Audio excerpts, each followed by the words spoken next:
이어 이화수와 함께하는 주간 경제동향이 방송됩니다.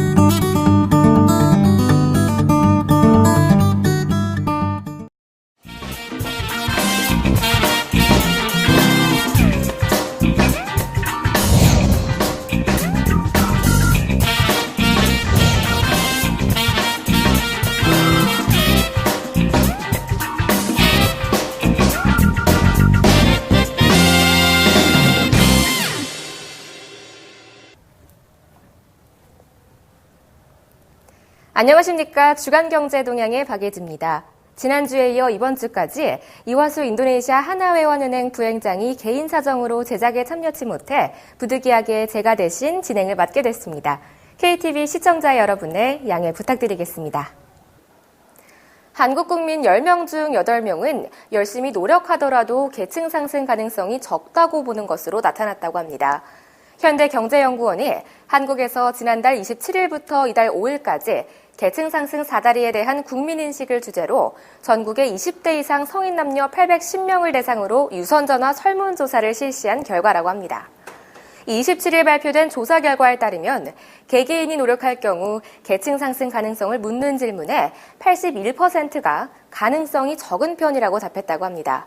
부정적인 응답률은 지난 2013년 설문조사 때 75.2%를 기록했던 것보다 5.8%포인트 상승했고 전 연령층에서 부정적인 응답률이 올랐다고 합니다.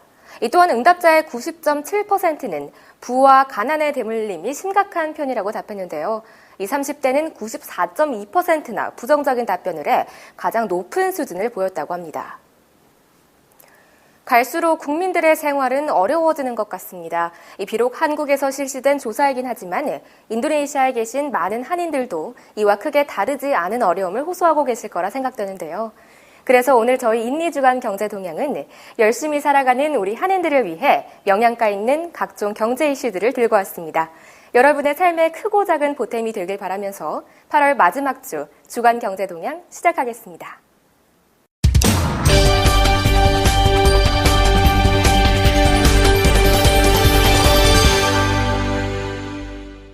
주간 경제 뉴스 중에 주목할 만한 소식을 되짚어보는 위클리 이코노스팟 시간입니다.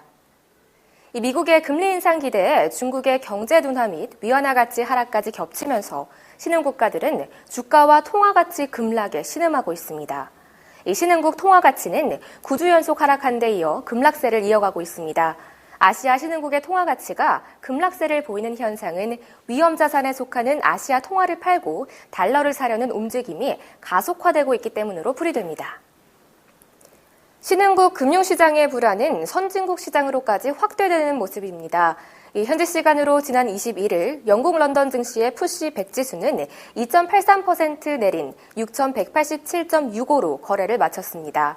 독일 닥스 30 지수도 2.95% 하락한 1124.52에 프랑스 까크 40 지수는 3.19% 떨어진 4630.99로 마감했습니다. 뉴욕 증권거래소에서 다우존스 30 산업평균지수는 530.94포인트로 3.12% 내린 16,459.75에 거래를 마감했습니다.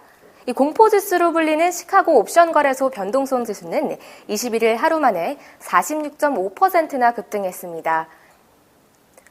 그런데 신흥국에게 더 큰 악재는 중국의 경기 둔화 우려로 인한 유가 및 원자재 가격 하락일 겁니다. 세계 최대 원자재 소비국인 중국의 경기 둔화가 자원 수출 의존도가 높은 아시아 신흥국들, 특히 동남아시아와 아프리카, 남미 등 자원 보유국들에게 큰 타격을 주고 있는 겁니다. 국제유가는 6년 반 만에 최저치로 추락했고 원자재가도 1999년 8월 이후 16년 만에 최저 수준을 보이고 있습니다. 이 상황에 대해 프라이스 퓨처스 그룹의 분석가 필플린 연구원은 중국 주식시장의 폭락이 모든 것을 끌어내렸다라고 지적했습니다. 중국 경제 쇼크를 계기로 1998년 아시아 위기와 2008년 글로벌 금융위기 재현을 걱정하는 목소리가 커지고 있습니다. 하지만 지난 1998년 아시아 외환위기 때보다 신흥국의 기초 체력이 강해졌고 통화가치 하락폭이 미미해 외환위기가 재발할 우려는 크지 않다는 반론도 적지 않습니다. 이 영국 일간 파이낸셜 타임스는 중국발 불안에 세계 금융시장이 휘청거리고 있지만 과거 금융위기 때와의 연결고리는 약하다라고 설명한 바 있는데요. 지난 1997년 아시아 외환위기 때처럼 아시아 국가들이 자국 기업들의 외채 부담이 커지는 것을 막고자 환율 방어에 나선 것도 아니고 주식시장도 지난 2000년대 초반 닷컴 버블만큼 과대평가된 상태도 아니라는 겁니다. 그러나 현재 중국발 불안으로 야기된 위기가 과거 아시아 외환위기나 글로벌 금융위기 때와는 분명히 다르더라도 또 다른 수준의 위기로 이행할 가능성을 완전히 배제할 수는 없을 것입니다. 중국에 대한 세계 경제의 의존도가 과거에 비해 급격하게 커졌고 중국의 금융 부실 문제도 끊임없이 제기되고 있기 때문이죠. 예일대학교의 스티븐 로치 선임연구원은 1조 달러에 이르는 중국의 달러와 은행 대출 익스포저와 중국 경제에 대한 아시아 국가들의 엄청난 의존도가 위험 요인이다라고 지적했습니다. 이 중국이 위안화 평가절하에 나서면서 기업들의 달러 부채 상환 부담이 커졌고 글로벌 경제의 성장을 주도하는 국가가 미국에서 중국으로 넘어간 것입니다. 어찌되었건 앞으로 당분간 중국 증시의 폭락 여파로 주변국 신흥시장에 대한 우려감이 지속적으로 커지고 미국 통화정책에 대한 불확실성도 시장을 흔들 것으로 예측됩니다. 여기까지 이코노스팟이었습니다.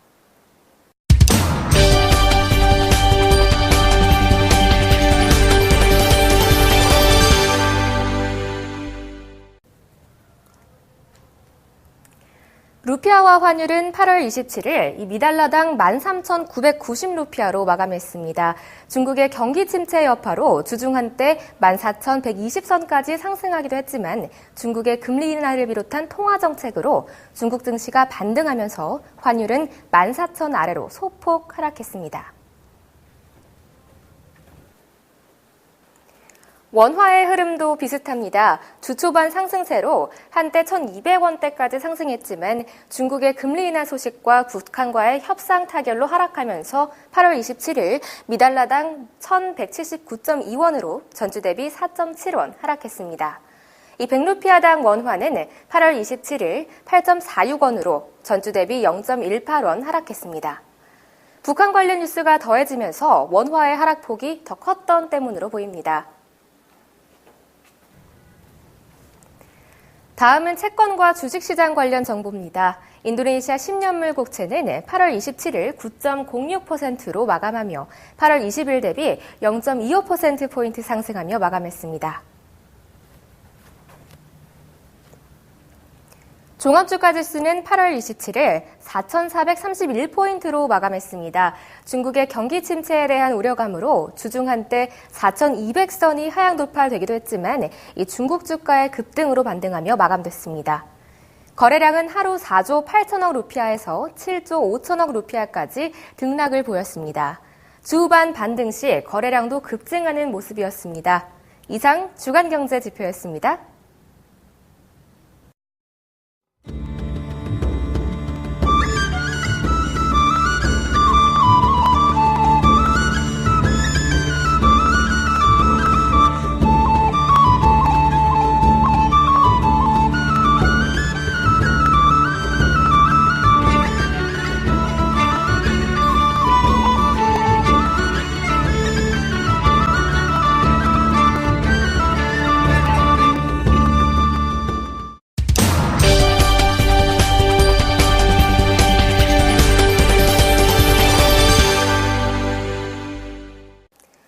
인도네시아에서 비즈니스를 하고 계신 한인분들에게 유용한 정보를 알려드리는 인리비즈 포커스 시간입니다. 첫 소식입니다. 최근 외국인 투자자들이 인도네시아 투자 전망에 대해 고개를 떨구고 있다고 합니다. 과거 조코위 대통령은 대선 유세 때 경제 성장률 7%를 공약하며 투자자의 큰 기대를 받았었지만 지금 그 기대는 온데간데 없이 사라진 것 같습니다. 미국의 투자은행인 골드만삭스와 JP 모건 체이스는 최근 인도네시아의 조코 위도도 대통령에 대한 외국 투자자의 기대가 하락하기 시작했다라고 하면서 이 나라의 성장 전망을 하향 조정했다고 합니다. 골드만삭스는 올해 인도네시아의 경제 성장률 전망치를 앞서 5.3%에서 4.9%로 내렸다고 합니다. 골드만삭스가 인도네시아의 성장률을 5% 미만으로 전망한 것은 글로벌 경제 위기 이후 처음입니다. 이에 앞서 스위스은행인 크레디트 스위스는 인도네시아의 경제 성장률 전망치를 5.1%에서 4.8%로 낮춘 바 있습니다. 노무라 홀딩스도 전망치를 5.2%에서 4.8%로 인하했습니다. 가장 비관적인 전망을 낸 투자은행인 JP 모건 체이스는 올해 성장률 전망을 5.3%에서 4.4%로 조치했습니다. 이와 같은 상황에 대해 맥퀄리 그룹의 애널리스트들은 경기 하락 속도가 예상보다 빠르다면서 인도네시아에서 사업하는 기업들과 얘기해보면 분위기가 극도로 어둡다. 6개월 전 조코위 대통령이 당선될 때 보여준 낙관론과는 정반대 상황이라고 지적했습니다. 올해 상반기 서부자바주에 투자된 국내외 기업의 투자금 규모는 전년 동기 대비 33% 증가한 71조 4천억 루피아였다고 전해지고 있습니다. 가장 큰 성과를 보인 서부자바주 북가시 지역은 15조 7천억 루피아를 기록하며 약 6만여 명의 고용 창출이 발생한 것으로 전해지고 있는데요. 이로써 올해 95조 8,100억 루피아의 투자 유치를 목표로 한 서부자바주는 상반기에만 연간 목표의 75%를 달성하며 매우 성공적인 성과를 올리고 있다는 소식입니다. 서부자바주 통합투자 인허가 서비스 기관의 다단 소장에 의하면 투자 내역은 외국계 기업 직접 투자가 45조 5,500억 루피아로 전체의 64%를 차지했다며 최근 인도네시아 경제가 침체를 벗어나지 못하고 있지만 서부자바주를 향한 투자는 견조하다고 강조했습니다. 또한 그는 앞으로도 인프라 개선과 투자 인허가 간소화를 지속적으로 추진해 나가면서 새로운 투자를 유치하고 싶다고 덧붙였습니다. 이 서부자바주의 이와 같은 상승세는 공단 인프라 환경 정비 등 투자자들을 위한 정책들을 통해 얻어낸 결과라고 전문가들은 평가하고 있습니다. 중국 증시 폭락 사태의 여파로 24일 인도네시아 루피아화의 가치와 증시가 동반 급락세를 보였습니다. 루피아화 가치는 현지 시각으로 이날 오전 달러당 14,038루피아로 이전의 13,916루피아에 비해 122루피아 급락한 것입니다. 경상수지 적자, 수출 감소 등으로 최근 약세를 지속하고 있는 루피아화의 달러당 환율이 14,000 이상으로 올라가기는 지난 1998년 아시아 외환위기 때 이후 처음입니다. 이 자카르타 종합지수는 이날 오전 4,130.695로 4.7% 폭락해 2013년 8월 이후 가장 가파른 급락세를 보였습니다. 전문가들은 세계 경기 침체로 인해 미국의 금리 인상이 확실하지 않은데도 시장 참여자들이 달러를 사모으고 있어서 루피아가 약세를 보였다라고 진단하며 인도네시아는 원자재 수출을 많이 해 화폐 가치 평가절하로 이득을 보기는 어렵다라고 평가하고 있습니다. 최근 루피아화의 가치가 지나치게 하락하며 실제 가치보다 낮게 평가되고 있습니다. 때문에 26일 인도네시아 중앙은행이 자국 통화인 루피아화 방어 차원에서 달러 매도 개입에 나선다고 밝혔습니다. 다우존스에 따르면 자카르타의 트레이더들은 이날 인도네시아 중앙은행이 달러 대 루피아 환율이 14,100루피아를 기록한 이후 1억 달러를 매도했다고 전했습니다. 인도네시아 중앙은행도 최근 들어 시장에 개입하고 있다고 발표한 바 있습니다. 이 루피아화는 최근 들어 약세 요인으로 작용하던 중국이 기준금리와 지급준비율을 동시에 인하하는 등 부양책을 내놓았음에도 좀처럼 반등하지 못하며 달러 대비 가치가 1998년 이후 최저치 수준에서 계속 머물고 있습니다. 책은 고통을 주지만 맥주는 우리를 즐겁게 한다. 영원한 것은 맥주뿐. 괴테의 시에 나오는 구절입니다. 이 불후의 명작을 쓴 데무노도 독서보다는 맥주 마시기를 즐겼다고 하는데요. 16세기 벨기에의 풍속화가 피테르 브레헬의 그림 속 농민들의 결혼식과 축제 장면에는 마을 사람들이 어울려 맥주를 마시는 장면이 나옵니다. 이 와인이 귀족과 부자들의 술이었다면 맥주는 왕부터 농노에 이르기까지 모든 사람들의 사랑을 받은 평등의 술입니다. 즉 예로부터 맥주는 누구나 쉽게 접할 수 있기에 많은 사람들이 맥주를 통해 삶의 고난을 벗고 이 즐거움을 얻어왔던 것이죠.